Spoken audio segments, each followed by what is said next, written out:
Unreal, man. That game had my blood boiling. I mean, how can we not get Markkanen more shots than that? How many did he have?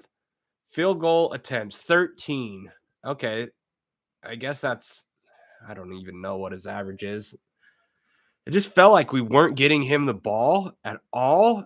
And I know that we don't have Mike Conley, but you've got to be able to ISO on one side with whoever the point guard is, THT, Clarkson, Beasley, Sexton, somebody has got to be able to run a pick and roll, a pick and pop, a pick and dive, a slip, something to get Markkanen more involved.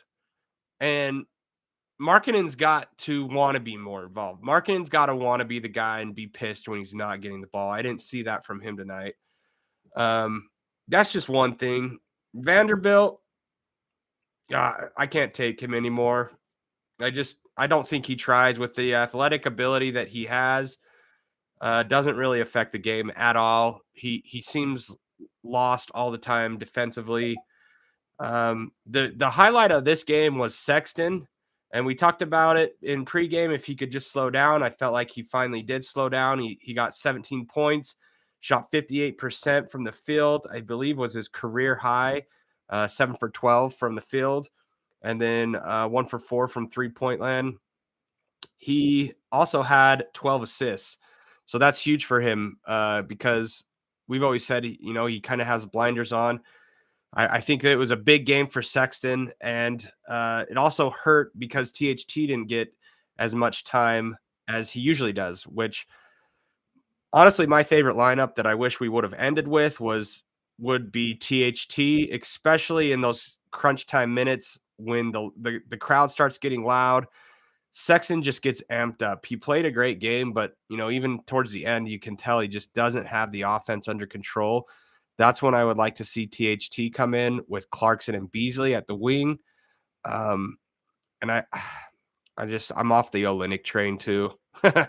I'm just off the Olynyk train. Like he just doesn't look under control when he's on offense unless he has a wide open three. He had that sidestep three that he tried to shoot at the end. Even last game, he had that one where he pivoted and almost looked like he was going to fell over, looked like a possible travel, and somehow got it up and in. Malik Beasley had a decent game with 29, actually led the Jazz with 29, shot 50% from the field and 53% from the three.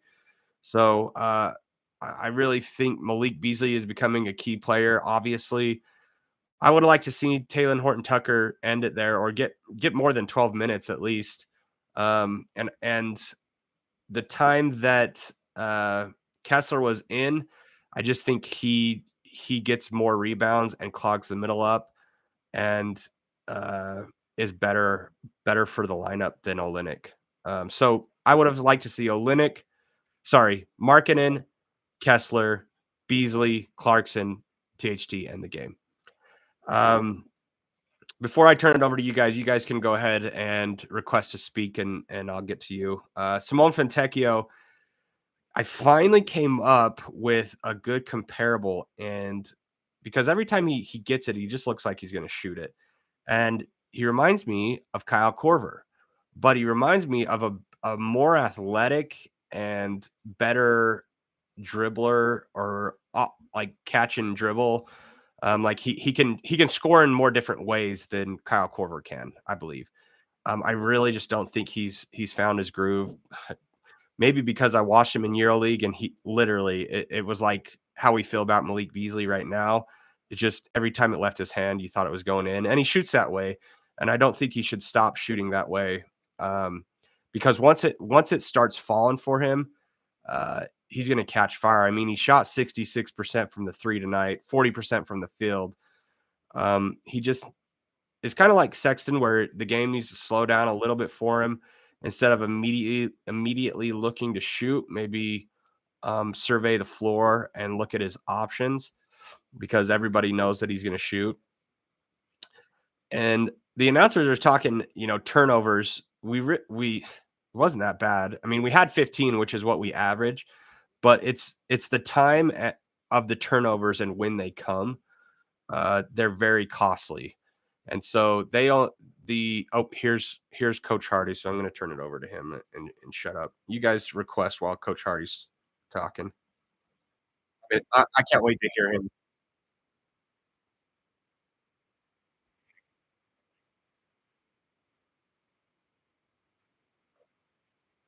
I just said that.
All right. I'm turning the time over to you guys. Tevin, you're the only one that's requested to speak, so why don't you go ahead? Woof, what a game. Woof. Woof, woof. Woof. What a game. I mean, don't get me wrong, it was a good game all the way up, in my opinion. I mean, minus the turnovers. I think for me, the turnovers were probably those were rough. Between gosh, I don't even know how to describe this. Like, just not. It didn't seem like they were. Some of the chemistry wasn't totally there, and the turnovers were. Oh yeah, it was just bad. I don't know how else to describe it. It was just terrible. And then of course with poor Laurie getting an absolute hit to the face. And, yeah, I don't. In those situations, no matter what teams are playing, I don't care if it's the Jazz, I don't care if the Raptors, the Warriors, whoever it is. Like, I think it might be safe to say if that's LeBron or Steph or Giannis or any other big name, if they're on the floor like that, they're probably calling a foul, or they're probably looking at it going, why are they holding their face? And yeah, we don't get anything. It just, that stuff like that. I think I saw somewhere where I think one of our Twitter ladies was like, hey, let's have more accountability for the referees. And I totally agree. I think there needs to be suspensions or fines or something for refs who mess up, because obviously the players and even the staff, sometimes if they slip up, they get fined and banned, not necessarily banned, but like they don't get to play games sometimes if they do something really bad. So I think the same should happen to the refs for sure. So, and I'm not usually one who blames refs unless they're blatantly obvious that they should or should not have called something. But go back and watch that. Go back and watch that play with Markkanen's jump ball with that guy Duran, and the bottom left-hand corner. There's a ref looking right at Markkanen and Duran. There's no way that he didn't see it. Yeah, and he's. I mean, Laurie's tipping it. Like, yes, the refs then start to look at the ball because it's going out the other way, but like, it's not necessarily like the guy full on winds up per se, but like, that's not a basketball move to elbow the guy who you're battling to get a jump ball from. I don't care who. Like, I can understand getting physical in a game and bumping bodies, but that's not a basketball play, bro. Come on, no, you can't. Not even that. Yeah, that. What were you saying earlier, bro? Of how your blood was boiling? My blood's boiling just thinking. Yeah, I think that Coach Hardy is experiencing. I hate way over physical plays like that. Yeah. I mean, it was obvious that because right before that, it was called a jump ball, and nearly the entire Jazz team went over trying to rip it out of Duran's hands, and you could tell he was kind of laughing about it. And so, like, as the ref, you know what just happened before that play, and then he blatantly elbows Markkanen in the face, and it's like, that's why Coach Hardy, I think, just said, I'll stop there, because he knows that they saw it too.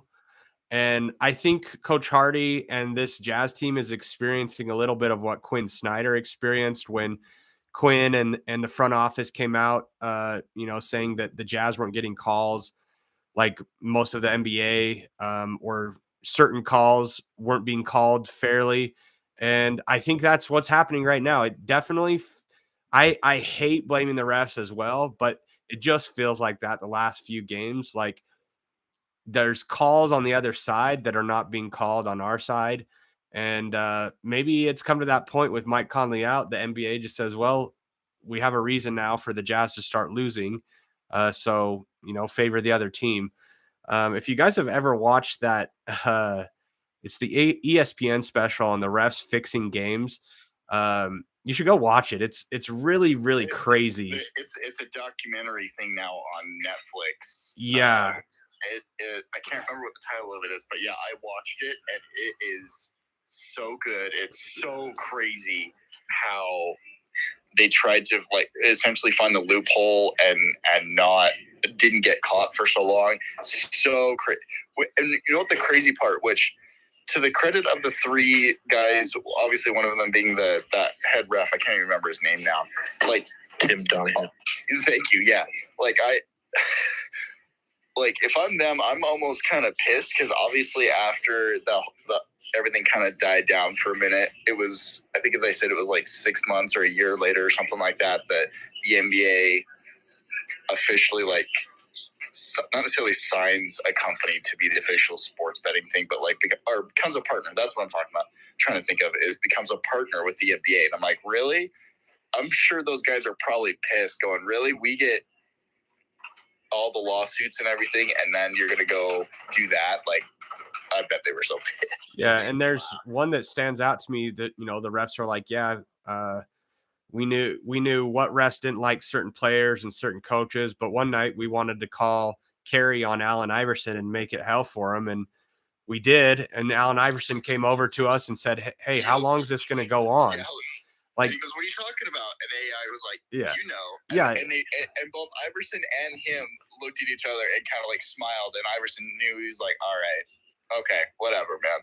So it's hard watching that So because funny. now you like can't help but think that it still goes on, with them wanting to push certain narratives. Obviously, the players still have to hit shots, and you know they can still play defense and affect the game. But let's dive back into the game because the Jazz just, man, they don't have defense and they don't rebound. The second chance points. You weren't wrong about Vando. Oh my gosh, that does he just aggravate you now? Well, so he wasn't the only one. It was who's the other one? Freak. Well, Azubuike, he got 1 minute. Well, no, but Coach Hardy had a comment like, you know, if a shot goes up and you don't move, you're already late. And I felt like that was a direct shot at Vanderbilt because that is exactly what he does. If something happens on the floor and you don't move, you're already late. And there's times where, and then he said, if you're even with your defender or your the guy that you're defending running up the court, you're already behind because you need to be in front of him. And that's Vanderbilt to a T, man. He's always right next to the guy that he's supposed to be guarding instead of between him and the basket. And it was Sexton I was thinking of that was doing similar things. Like he would try and drive, get cut off, pass it out, and like go to do a pick and like just not even do a pick and then just go stand in the corner. And I'm like, you can do more moving than that. You can set an actual screen if your run is cut off and you have to pass it off. Like you can do more than that. You can play better defense. Like it's not. You would think it's not that hard. Yeah. You would think. You would think if you're a professional basketball player, and I think it's starting to show, especially without Mike playing, that like we haven't really installed a system. It's become apparent. Teams know how to affect us. Obviously, they were keying on Lowry, but like you got to be able to set a screen and pick and roll and be tough enough to get the ball if you're Lowry. I know he got 13 shots, but the way that he played, he didn't really ever demand the ball. And like if they fronted him, he didn't. It's like push the guy high and let your guy throw it over the top. Man, it's just like this is stuff you learn in high school basketball. Like I don't get it. I don't get how the NBA players don't know how to just slow down and see that. Yeah, without Mike on the floor, I get so nervous when they try to do the interior passing to Lauri Markkanen. Like anybody that tries to. Well, they just lob it in there. They just lob it in. Like what? Everybody steals it every time they do that. Yeah. Well, and what's worse, the cherry on top of the whole mess is it's choreographed, and you're like, okay, well, that's going to get picked off. You might as well run back on defense now. Yeah, the entire team, the entire stadium knows where you're throwing the ball. So let's move to some good news because Dallin did tweet this. Malik Beasley had a double-double with 29 points, 11 rebounds. And Sexton also had a double-double with 17 points and 12 rebounds. So I think we kind of knew, we know who Beasley is now, and we know how important he is to this team. It was great to see Sexton really do something different than we've seen. I think that was the first time we've really seen him transform his game, especially with the 12 assists. There was times where he drove really hard. I believe there was one where he drove really hard, dished it to Olynyk, and Olynyk dunked it. Yeah, that was the diamond play of the game. That was beautiful. I'm like, more of this, please. Can we just watch and repeat that all night? Yeah, and it's great to see because now you know that he can do it. Like, I think before tonight, we all thought, I don't know. I don't know if Collin Sexton can see his other teammates. I don't know if he's just so focused on scoring that he can average 5 assists. And tonight he averages 12. So that's huge. He's that for Collin Sexton tonight, I think. 1 turnover. Yes. Yeah, that's huge. Clarkson seemed to struggle, especially the first half, and he ripped his headband off right before halftime, which he looked uncharacteristic of dribbling off his foot and just not as smooth as he usually is. I kind of wonder if Jordan Clarkson's feeling the pressure of being one of the main scorers now. Because that's what I was wondering these last couple of games as well. I'm wondering if that pressure, because I don't know about you guys. I still remember. I think that after the first couple of games of him starting, I remember. I can't remember how far it was into the last season, of last season when Shaq, during one of the national televised games that Shaq had Jordan Clarkson on. He goes, well, I think you should be a starter, but, that's just me. And, like, in the back of my head, I'm like, I mean, he probably could start fairly regularly, but he's an off-the-bench star that you worry about. He's not necessarily a starter, which obviously now that with Don and Rudy and everybody gone, we're like, okay, well, obviously Jordan's going to start. But I agree. Yeah, I think he can be a starter, but I think him coming off the bench, there's part of that pressure that he doesn't feel coming off the bench. But also with Mike Conley out, he's handling the ball a lot more and having to run the point guard at times. And I don't think that he likes running point guard as much. I think he likes moving without the ball and catching and being able to shoot. I think that's when he's really the best, is when he's just moving almost like Steph Curry without the ball, catch, shoot, quick release. But I'll be 100% honest. I was not in love with the Jordan Clarkson trade signing whenever we got him. But it was a trade. It was Dante Exum. That's right. Yeah, that was probably the trade of all-time Jazz history. He was better than Dante Exum. Yes. Oh yeah. But I don't know if his game is kind of like Collin Sexton's, but he's a better 3-point shooter.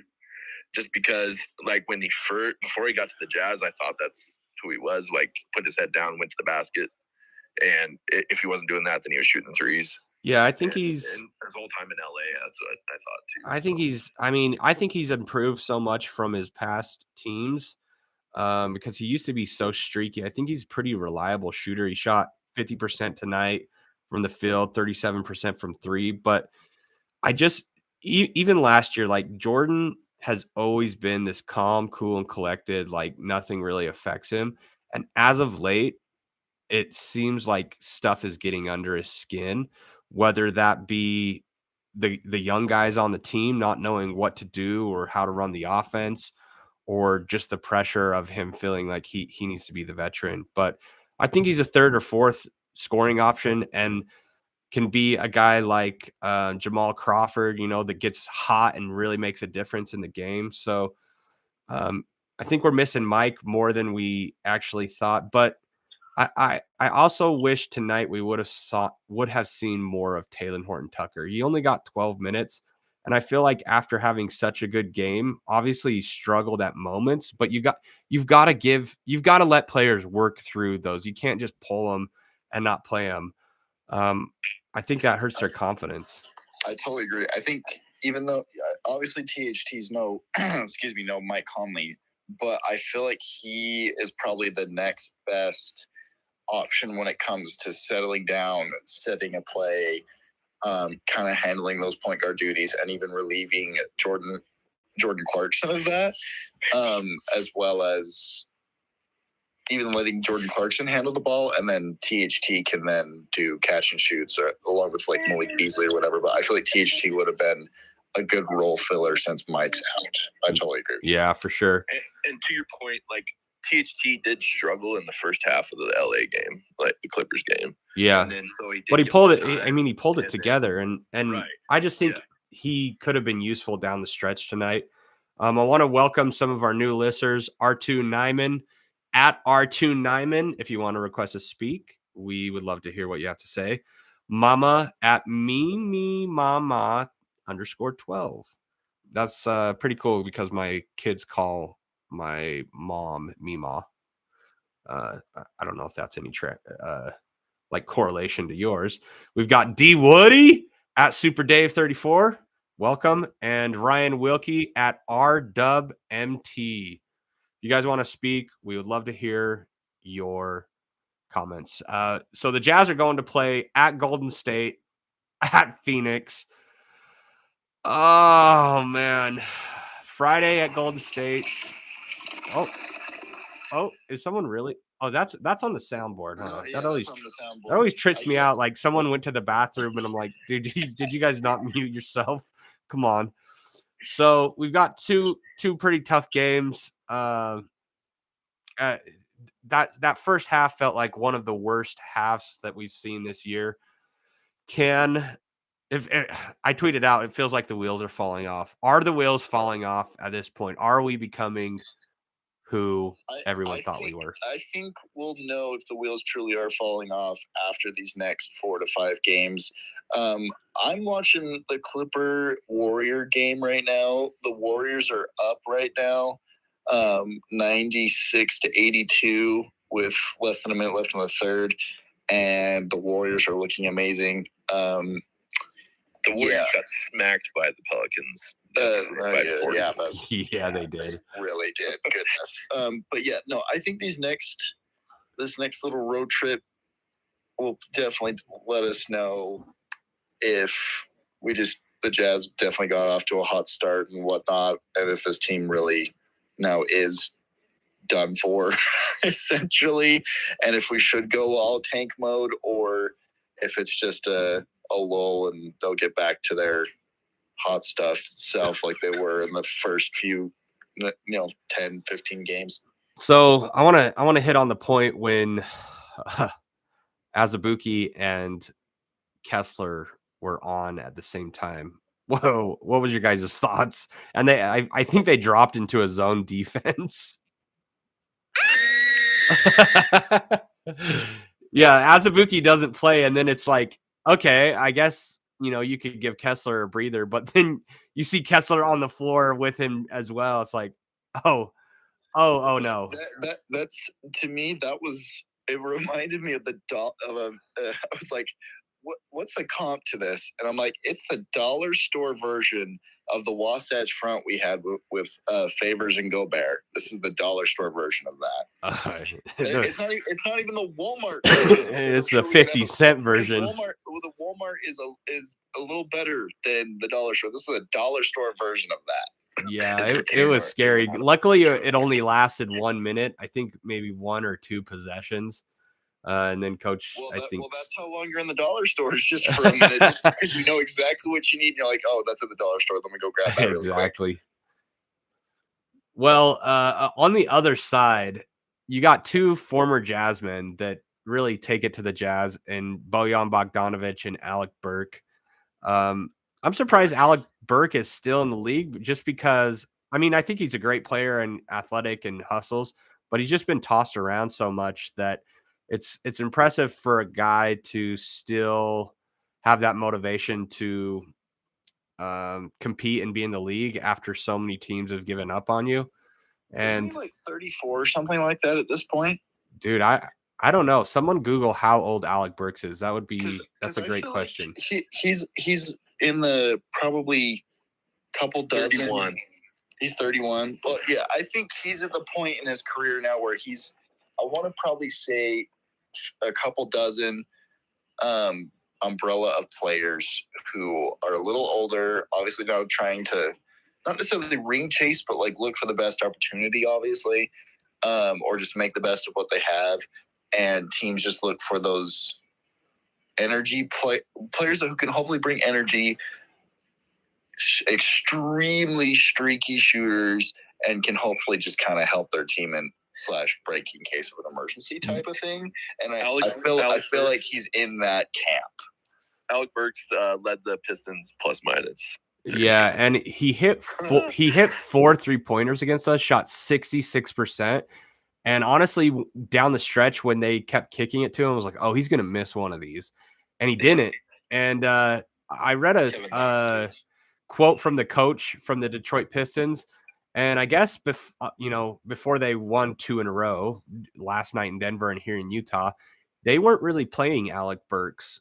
They were trying to develop these younger kids. And the coach said, it just gets to a point where you want to win a game. And so it's interesting that he could be a key piece on why they're on a 2-game winning streak, because I felt like he played an important role for the Pistons tonight, scoring 18, 3 rebounds. I mean, he is just a hustle player that brings energy to your squad and off your bench. That's what he's played so far this season. Yeah. 6 games. Yeah. So it's crazy. But he is their leading scorer on the bench. I mean, not surprising, I guess, but if playing only 6 games.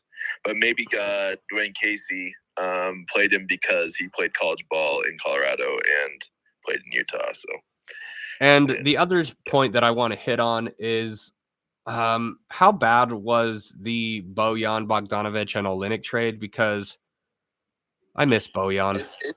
That was the one miss that Danny Ainge made this off. So the one miss. My only devil's advocate to that is who's playing. I mean, I know, but it was the contracts, right? Didn't we get a lot of cash back? No, but who's playing center though? Oh, yeah, but oh my gosh, I Walker freaking Kessler. Yes, dude. He had, dude. I agree, but I'm just saying. But going into the season, I don't know if they knew that. Fouls out before halftime. So be it. Let the man develop. That's what we got. Dude, the thing is I don't even think Walker Kessler needs to develop. He is developed. He had 5 blocks in the first half. Like, the dude's developed. You just gotta play him. One within 8 minutes. I'm like, bro, what is this? It would be nice to have a Bojan and Lowry on the team. That would be nice.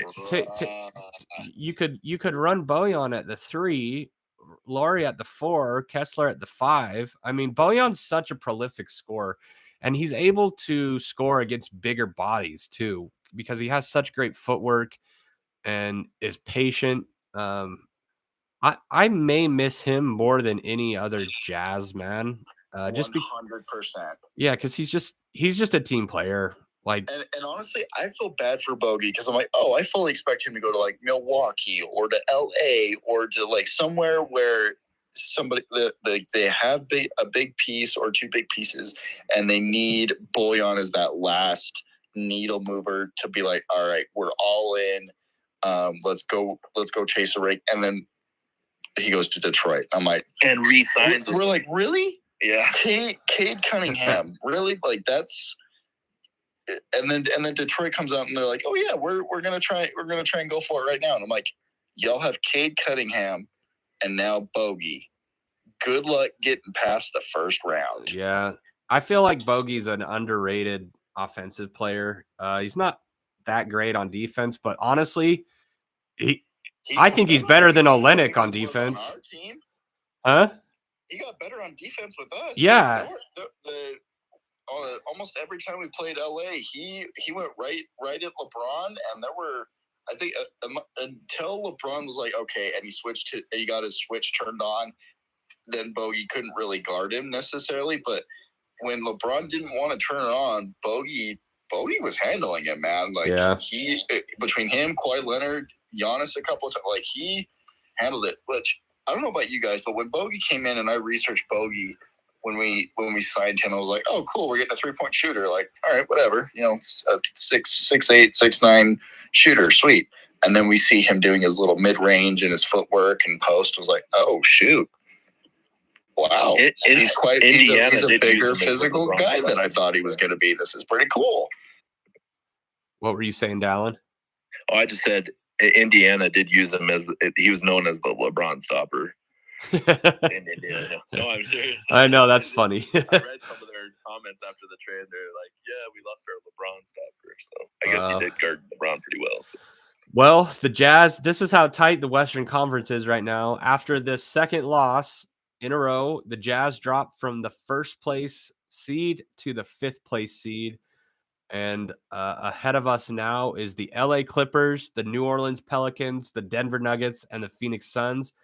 And right behind us, a half a game behind us, are the Sacramento Kings, who are on fire right now. Luckily, they lost, I believe, tonight, but they did just go on like a 7-game winning streak. Light the beam. Dude, the Jazz need a beam. That would be so cool, but maybe they should get like 7 or 8 beams, not just one. Like, make sure one goes all the way down south, all the way up north, east, west, and then shoot 2 other random ones somewhere else.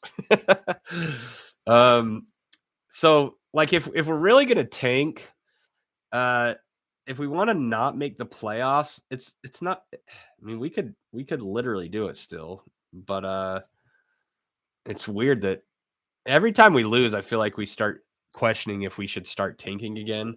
I don't think they're purposely going to try and tank, but maybe the league will want us to tank and not be in the playoffs.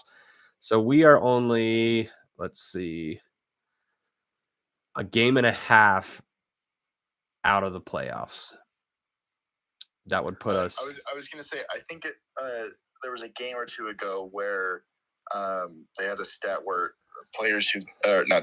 teams who win, it was either like 18, 19, or 20 games or whatever, like are some of the first to get it, have like a 90-something% chance of making the playoffs. And so I like my heartstrings were pulled at that point. I'm like, should we start really losing games now because we're right on the verge and go full tank? Or should we say, screw it, let's just make the playoffs and give experience to the guys? Like, I mean, if it's losses like this, like, I guess if we compete a little bit and don't just totally lay down and we get to see certain players develop like Sexton tonight or THT, I could probably live with it. And diving into the draft a little bit more, like Anthony Black, dude, a 6'8" point guard, he might be nice to have. The other guy that's supposed to go number 3, I can't remember. I think Brandon Miller. I mean, yeah. So once you start looking at these guys, it's like, okay, like, yeah, maybe we could tank. Did you just say a 6'8" point guard? Dude, go look at Anthony Black. Wow. So you're talking Luka Doncic. Yeah, but he's smooth. And he has a flow, bro. He has some nice hair. And what's his name? Tony Jones has been tweeting out like that he thinks that's the Jazz's most realistic pick, which I've seen him go as high as. What's his name again? Anthony Black. He plays for Arizona, and his teammate is, I can't remember his teammate's name. His teammate's projected to go like 3 or 4. So he's technically the second best player. I'll have to look him up then. Yeah, Arizona, the Razorbacks, or not Arizona, Arkansas Razorbacks. They're playing in the Maui Invitational. I think I recorded the game because I wanted to watch him. But dude, he's smooth. All you had to say was he's from Arkansas. That's where I went on my mission. We have to get him. Yeah. Like, we have done. To heck with Victor Wembanyama, man. Like, let's just go straight in for this. Well, the thing about that is if he's playing college ball in Arkansas, I mean, Utah's bigger, so guys like it here even better. Like, wow, I'm in a big market. Shoot, anywhere he goes is a big market compared to Arkansas, man. Trust me. Well, so when's our next game, guys? Friday? We get Thanksgiving off. We get to eat turkey, Friday, sleep. back-to-back Friday, Saturday, and then Monday. Is anybody what are you doing for Thanksgiving? Like are you Traegering a turkey or doing anything special with the food? If anybody is, I'm coming over because the only plans we got, we're having waffles with my parents in the morning, and that's it. All right. It's really sad. Well, I'm brining my turkey right now in the garage. It's in a big pot, brining in salt, brown sugar, garlic, and some other seasonings. And I'm going to Traeger mine. I think we Traegered one last year, but we didn't brine it. So I hear that's the trick. So I'm actually pretty excited. We've got friends that came up from Cedar City. Like I said, one of them's a Detroit fan, so he was watching the game with me all night with his Detroit Pistons hat on. He really isn't a basketball fan. He's more of a the Lions, the Lions and the Detroit Tigers. So I was like, man, I'm depressed now, and he goes, I'm like, well, I guess you don't have to be depressed. You have the winning hat on. But yeah, so we're gonna have a good time with Thanksgiving. Hopefully I just get to sleep and recover. I still feel a little bit congested, and I hope that you guys all have a happy Thanksgiving. And who knows what's gonna happen with this Jazz team? Who freaking knows? But we're all addicts and we can't get enough of it. And we come back to talk about it every single game. And you should too. Relationship ever, but it's so good. It's the worst, but it's the best.